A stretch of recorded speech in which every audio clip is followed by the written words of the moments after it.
परमात्मा और हमारा रिश्ता just like a parent and child होता है।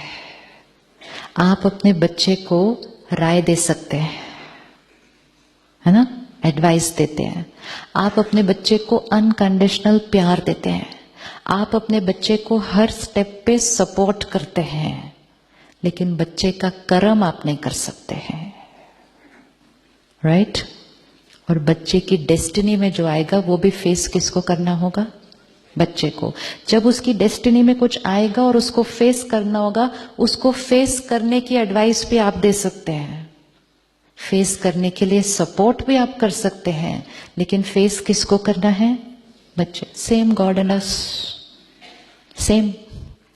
भगवान हमें सही कर्म करने का ज्ञान देता है, अनकंडीशनल प्यार देता है, सही कर्म करने की शक्ति भी देता है, लेकिन कर्म किसको करना है? हमें करना है। अगर हमारे पुराने कोई कर्म का कॉन्सिक्वेंस आता है, वो हमें उसको फेस करने का ज्ञान देता है, प्यार देता है, शक्ति देता है, लेकिन फेस किसको करना है? हमें करना है। तो हमें हमेशा अपनी रिस्पॉन्सिबिलिटी पता होनी चाहिए उसके अंदर। अगर हम उसको कहेंगे कि वो प्रॉब्लम आई है ठीक कर दो, ये आया है ठीक कर दो,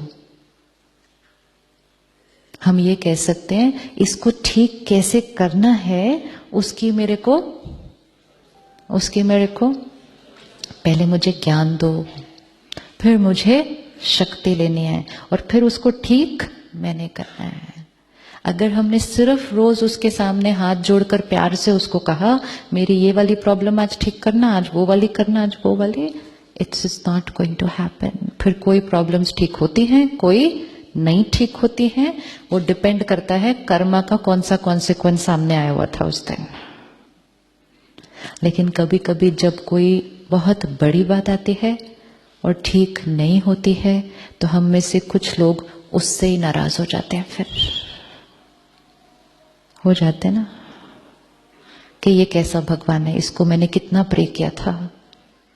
फिर हम काउंटिंग भी शुरू करते हैं, मैंने ये भी किया, मैंने ये भी किया, मैंने व्रत भी रखे, मैं तीर्थ भी गई, मैंने सब कुछ किया, उसने फिर भी मेरा काम नहीं किया। तो जिस समय उसके प्यार और शक्ति की सबसे ज्यादा जरूरत होती है, कभी कभी हम उससे झगड़ा करके बैठ जाते हैं। जैसे बच्चा अपने पेरेंट्स से झगड़ा करता है ना, ये ऐसा हुआ क्यों, अब मैं आपसे ही बात नहीं करूंगा। तो हम भी उसको कहते हैं अब मैं आपसे ही बात नहीं करूंगा। क्यों? क्योंकि बिलीफ सिस्टम ही क्लियर नहीं था। हमने सोचा जो किया उसने किया, and only because of this one belief system हम एक्चुअली परमात्मा से थोड़ा सा डरते हैं, क्योंकि हमें लगता है पता नहीं कब क्या हो जाएगा हमारी डेस्टिनी के अंदर। और कहीं ना कहीं हमारे अंदर फियर डाला भी गया है, डाला जाता है फियर। आप ऐसा करेंगे आपकी कुल देवी कुल देवता नाराज हो जाएंगे, बोला जाता है ना ऐसा। आपने कभी सुनी है लाइन, कुल देवी कुल देवता नाराज हो जाएंगे? किस किसने लाइन सुनी है ये कि नाराज हो जाएंगे? आपने ऊपर से नहीं कभी पूछा कि देवी देवता नाराज कैसे हो सकते हैं? पूछना नहीं चाहिए था कि देवी देवता होके भी अगर नाराज हो रहे हैं तो फिर हमारे में और उनमें फर्क क्या है फिर? और फिर हमें उनको कहना चाहिए इतने नाराज तो हम भी नहीं होते जितने वो होते हुए दिखा रहे हो आप। अभी पिछले हफ्ते गणेश चतुर्थी हुई ना, तो क्या हम सुनते आए हैं बचपन से कि शंकर जी आए तपस्या करके 10 साल के बाद, और वो छोटे पर बच्चे ने कहा अंदर नहीं जाना, तो इनको इतना गुस्सा आ गया उसका ही सर काट दिया। ऐसा तो हम भी नहीं कभी करेंगे किसी को। आज आप देखो 3 मिनट की मेडिटेशन के बाद भी यू फील पीसफुल। देवता 10 साल की तपस्या और सामने वाले बच्चा 10 साल का, और गलती क्या साइज की कि अंदर नहीं जा सकते आप, और कर्म क्या कर दिया। And we have been hearing this since childhood and we never said how and why, how and why. तो देवी देवताओं को हम गुस्सा करते हुए दिखाते हैं, देवी देवताओं को हम श्राप देते हुए दिखाते हैं। देवी देवताएं हैं, देवी देवता मतलब 16 कला संपूर्ण निर्विकारी, जिसके अंदर थॉट भी नहीं आ सकता गुस्सा करने का। श्राप देना तो आउट ऑफ द क्वेश्चन है। तो ना परमात्मा से डरना चाहिए ना देवी देवताओं से डरना चाहिए, उनसे तो प्यार करना चाहिए, क्योंकि प्यार और डर दोनों की एनर्जी बहुत डिफरेंट है। प्यार प्योर एनर्जी, डर नेगेटिव है। इसीलिए जब भी हम पूजा कर रहे हैं, रिचुअल्स कर रहे हैं, उसमें भी एक एलिमेंट ऑफ डर बैठ गया है। ये नहीं किया तो, ऐसे नहीं किया तो, आज मेरी तबीयत ठीक नहीं है, व्रत डॉक्टर ने कहा मत रखो, नहीं मुझे तो रखना ही पड़ेगा, क्योंकि अगर मैंने नहीं रखा तो क्या हो जाएगा।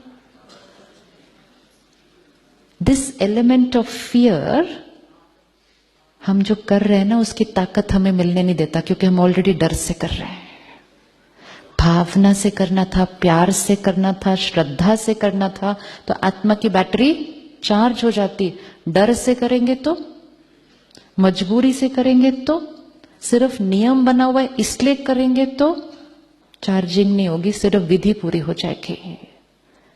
तो we always need to think कि विधि होनी चाहिए, लेकिन विधि की एक्यूरेसी से ज्यादा इंपॉर्टेंट है भावना की एक्यूरेसी। रिजल्ट भावना का मिलने वाला है। आपका बच्चा आपके लिए प्यार से नाश्ता बनाता है, कल विधि सारी गड़बड़ है, किचन सारा ऊपर नीचे हो गया और खाना भी थोड़ा ऊपर नीचे ही बना हुआ है, तो विधि बिल्कुल, लेकिन भावना आज मेरी मम्मी का बर्थडे है तो मैं उसके लिए बनाऊंगा, तो आप उसको श्राप देंगे, उसके बाद आप उसको डांटेंगे, उसके बाद कि मेरा किचन कितना गंदा कर दिया तुमने, और केक बनाया तो बनाया, जला हुआ ये तो आधा, कौन खाएगा इसको। जब हम ऐसा नहीं करेंगे तो हम उनके लिए ऐसा क्यों बिलीव करते हैं सब कुछ। और ये बिलीव करने की वजह से हम परमात्मा के नजदीक होने की जगह थोड़ा सा डिस्टेंस रखते हैं कि पता नहीं कब गुस्सा कर दे और मेरी डेस्टिनी में क्या लिख देगा। It's only one belief system and we say to each other also, I am a very God fearing person. परमात्मा कहता है गॉड लविंग, गॉड फियरिंग नहीं। आज यहां से जब जाएंगे एक चीज छोड़ के जाना, हम भगवान से डरते नहीं हैं। एक ही है जिससे डरने की जरूरत नहीं है, क्योंकि वो एक ही है जो हम कुछ भी कर लें वो गुस्सा तो कर ही नहीं सकता। क्यों नहीं गुस्सा कर सकता? वो क्यों नहीं गुस्सा कर सकता? ओशन ऑफ लव, गुस्सा कैसे करेगा? वो एक ही है जिसका प्यार और एक्सेप्टेंस अनकंडीशनल है। तो डरना हमें परमात्मा से नहीं है, लेकिन हमें डरना किससे है? डर भी नहीं कहेंगे, ध्यान रखना किससे है? अपने कर्मों से।